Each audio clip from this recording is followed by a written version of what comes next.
મારી માળા તૂટી ગઈ હતી, એને સરખી કરું છું. કેવું છે ને, જીવનની માળા પણ આવી જ હોય છે.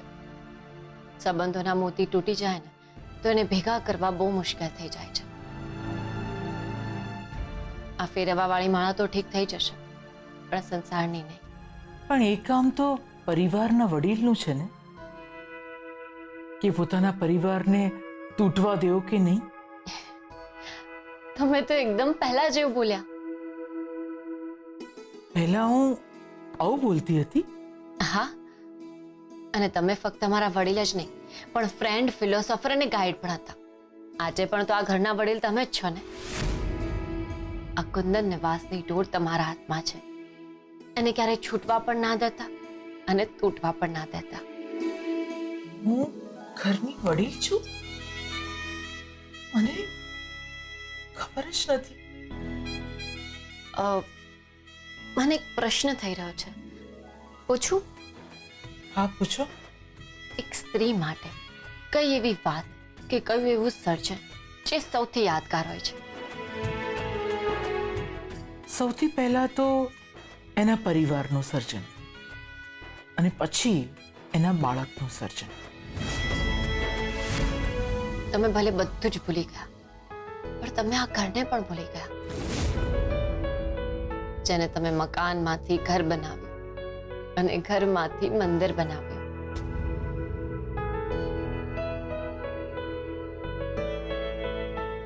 મેં આ ઘરને મંદિર બનાવ્યું? અને મને કંઈ જ યાદ નથી આવતું. તમે એ ઘરને ભૂલી ગયા જ્યાં તમે પહેલી વાર પગલા પાડ્યા હશે, જ્યાં પહેલી વાર તમે કંસાર બનાવ્યો હશે, જ્યાં તમારા કંકુ પગલા પડ્યા હશે, પછી તમારો ખોળો ભરાયો હશે, તમારા સંતાનો થયા હશે, એમને પાપા પગલી કરીને ચાલતા શીખવાડ્યું હશે, એમની કિલકારીઓ, દિવાળીની રંગોળી, પછી એ સંતાનોના પણ લગ્ન થયા હશે, નવી બહુ ઘરમાં આવી હશે, તમે દાદી બન્યા હશો, સુખ દુઃખ, ઉતાર ચઢાવ બધું જ તમે બખૂબી નિભાવ્યું હશે. અને વૃદ્ધાવસ્થામાં તમારી લાકડી બને એવા તમારા લાડલા પૌત્રને જોઈને તમારું હૈયું હરખથી સમાતું નહીં હોય. તમારા પૌત્રના બાળપણને જોઈને તમને પોતાનું બાળપણ યાદ આવતું હશે. શું આ બધું તમારા જીવનકાળમાં નથી બન્યું મોટી બા? મોટી બા, શું થાય છે તમને?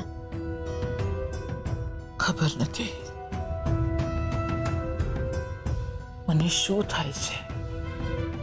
મારે અત્યારે કોઈ જવાબો નથી જોઈતા, પણ તમે જવાબ શોધજો ખરી. અત્યારે હું અહીંયાથી જાઉં છું.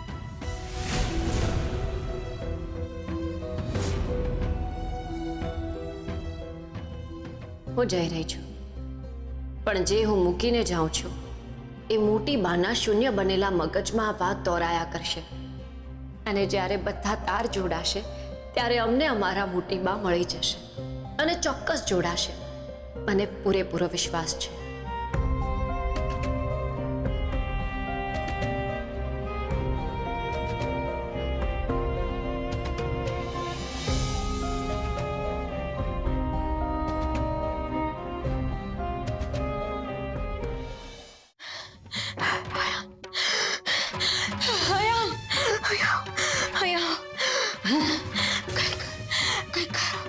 શું થયું? શું થાય છે તને? મને મુજારો થાય છે. પ્લીઝ પ્લીઝ કંઈક કરો. તું ટેન્શન નહીં લે, હું કંઈક કરું છું. હા?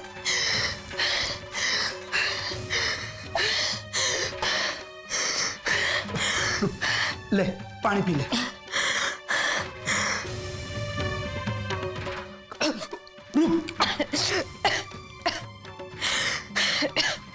રૂપ, શું થાય છે તને? ગભરામણ થાય છે, કઈ ચેન નથી પડતું. પ્લીઝ કંઈક કરો. કોઈ છે? હું કહું છું દરવાજો ખોલો. રૂપની તબિયત ઠીક નથી લાગી રહી. દરવાજો ખોલો. શું થયું? રૂપની તબિયત ઠીક નથી લાગી રહી, એને મૂંઝારો થઈ ગયો છે.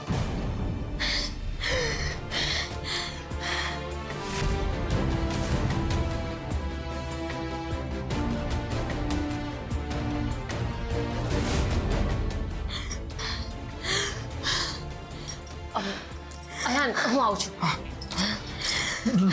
રૂપ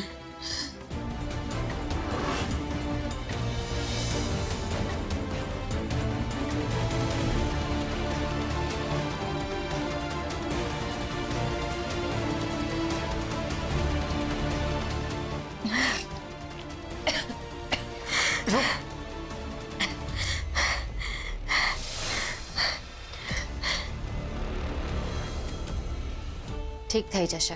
મેં દવા આપી છે ને. કેવું લાગે છે તને? થોડું સારું લાગે છે.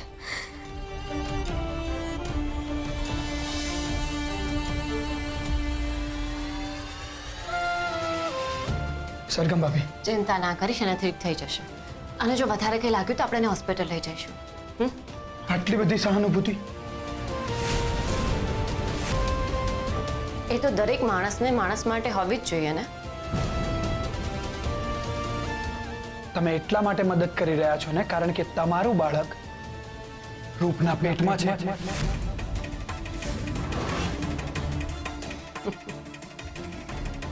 અયાન, હું જ્યારે રૂપને પહેલી વાર મળીને ત્યારે પણ મેં કોઈ સ્વાર્થ વગર એની મદદ કરી હતી. એ વખતે તો એને ઓળખતી પણ નહોતી. તો થઈને માણસની માણસ માટેની સહાનુભૂતિ. તો પછી અમને લોકોને આ રૂમમાં બંદી બનાવીને શું કામ રાખ્યા છે? તમે મોટી બાને બંદી બનાવીને શું કામ રાખ્યા હતા? તમે બીજા સાથે કરો તો યોગ્ય અને પોતાની સાથે થાય તો અયોગ્ય. અને આ ઘરમાં મારી અને મારી મમ્મી સાથે જે કંઈ પણ થયું છે એનું શું? આપણી સાથે ખોટું થાય એટલે બીજાની સાથે ખોટું કરવાથી ન્યાય નથી થઈ જતો. એના માટે એની સામે લડવું પડે ને ટકી રહેવું પડે. હું માનું છું કે અંશુ આંટી સાથે ખોટું થયું હતું, પણ આખો પરિવાર એમની સાથે જ ઊભા હતા ને. તો પછી મોટી બાને શું કામ એની સજા મળી? અરે માણસની ગમે તેટલી મદદ કરીએ કે સહાનુભૂતિ બતાવીએ ને, પણ એ જ વિચારે છે જે એને વિચારવું હોય છે. એટલે મને હવે કોઈ ફરક નથી પડતો. મારી ફરજ હતી એટલા માટે મેં આ બધું કર્યું. કારણ કે સામેવાળો માણસ ભલે ભૂલી જાય કે હું માણસ છું કે નહીં, પણ હું તો ના ભૂલી શકું ને. એક મિનિટ સરગમ ભાભી, બોલ. હું મારી મમ્મીને મળી શકું? ફક્ત 10 મિનિટ માટે.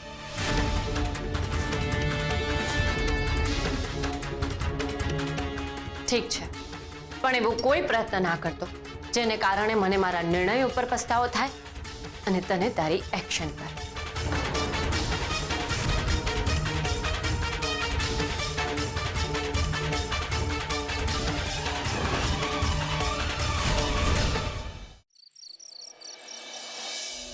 દીકરા, જવા દે, જવા દે ને મમ્મી, આ બધું જવા દે. કોના માટે કરી રહી છે તું આ બધું? મારા માટે ને? તું સાંભળ, આ બધું મારે નથી જોઈતું.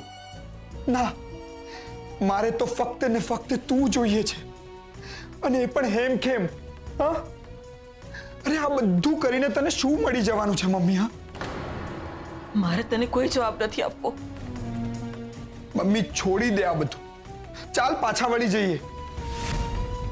જીવનના રસ્તા પર ઘણા બધા વળાંકો આવતા હોય છે, પણ અમુક વળાંકમાં માણસે વળી જવું જોઈએ, નહીતર જીવનમાં પછતાવા સિવાય બીજું કશું જ નથી રહેતું. જે લોકો વાળ્યા નથી વળતા ને એ લોકો હાર્યા વળે મમ્મી. વળાંક તો આવ્યો અને આંસુયા વળી પણ ગઈ હતી. તો શું ભોગવી લીધું એ બધું કરીને આપણે મમ્મી? બોલ. ભોગવવાનું તો એ લોકોએ છે જેણે આપણી સાથે અન્યાય કર્યો છે. મમ્મી હજુ કશું જ નથી બગડ્યું. આપણે માફી માંગી લઈશું, સજા ભોગવી લઈશું.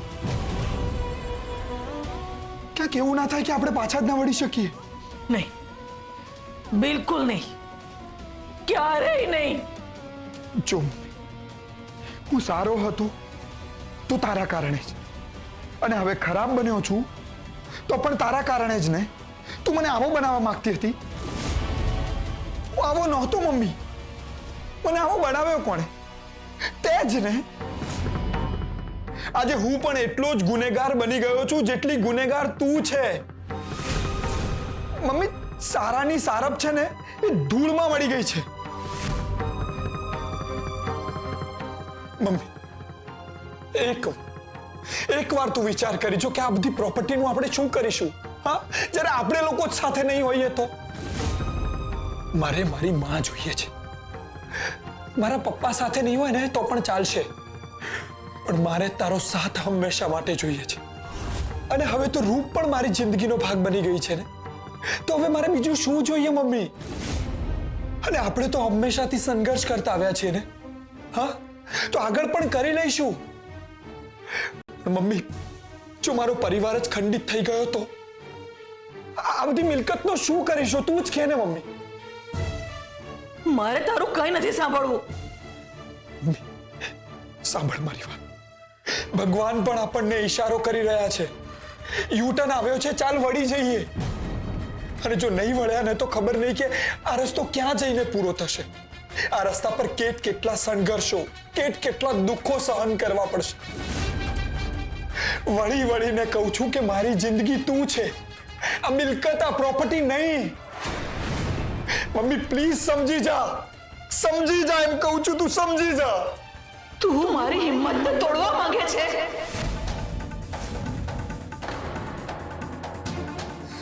ના મમ્મી, હિંમત તો ત્યાં રાખવાની હોય ને જ્યાં ન્યાયની છત સત્યના સ્તંભ પર ઊભી હોય. અરે અન્યાય સાથે તો રાજા રાવણ પણ હારી ગયો હતો મમ્મી. મમ્મી, મારે અને રૂપને તમારી સાથે હસવું છે, રડવું છે, ચાલવું છે, બેસવું છે. જીવનના બધા જ તરંગો જોવા છે. એટલે મમ્મી, હું તારી આગળ બે હાથ જોડું છું.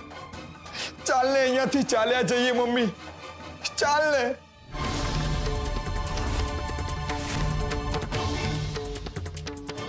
મમ્મી,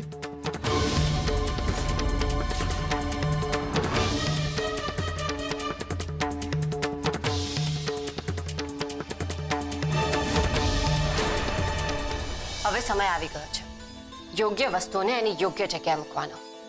ચલો શરૂ કરીએ. યસ, ચલો. ચલો.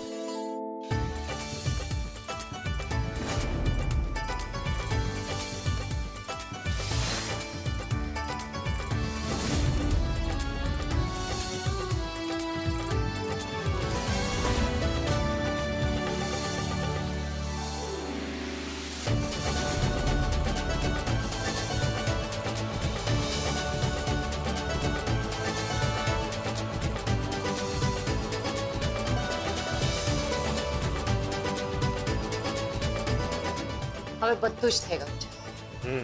હોલ, રૂમ, કિચન બધું જ સેટ થઈ ગયું. યસ.